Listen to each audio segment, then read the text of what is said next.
Hey guys, in this video I'm showing you 4 different ways to stop the ends of your cords fraying.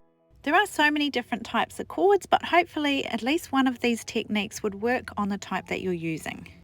So I've got a range of cord types and sizes here.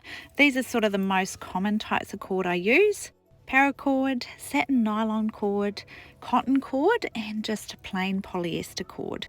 These cords do fray, so we need something to finish up the ends.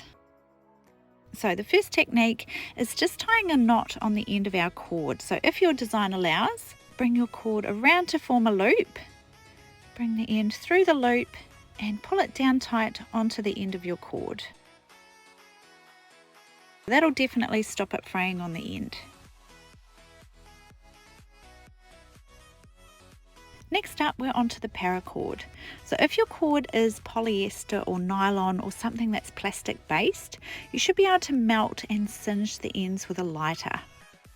So just tidy up the end with some scissors, making sure it's nice and tidy, and then gently heat the end to melt and fuse it all together. Some cords do have an inner core as well, like this paracord, so you do need to make sure that you're fusing that as well. Being careful with the lighter and your cord as well, because it will be hot.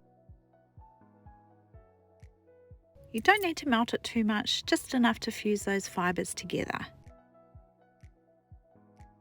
Next up, we have our 100% cotton thread. So you can't melt and fuse a cotton thread, it would just go up in smoke and burn. So on cords that we can't melt the end, one of the techniques we use is just using a glue on the end of the cord. I'm using hypo cement jewellery glue, but you could use PVA or something like that just to fuse the fibres on the end of the cord together. I'm using a small piece of baking paper as well, so waxed paper or something that the glue's not going to stick to straight away. And then I just place a little bit of glue onto the end of the cord, placing it up a couple of millimeters on the end of the cord there. Not too much, as it does make the end of the cord a little bit firmer, but this would actually make it easier to thread through beads as well if needed. Now I pick the baking paper up, folding the cord inside and then gently rolling it in between my fingers, making sure that that glue is getting squished right through the end of the cording there, and it's going to hold all those fibres nice and tidy and in place. Once you're happy with the glue and the end is looking nice and tidy, then you want to just leave it to set and dry. Now onto the last technique, which is similar, but if you don't have any glue kicking around, you might have some clear nail polish. So we're going to again use the baking paper trick and just place some clear nail polish on the end of our cording.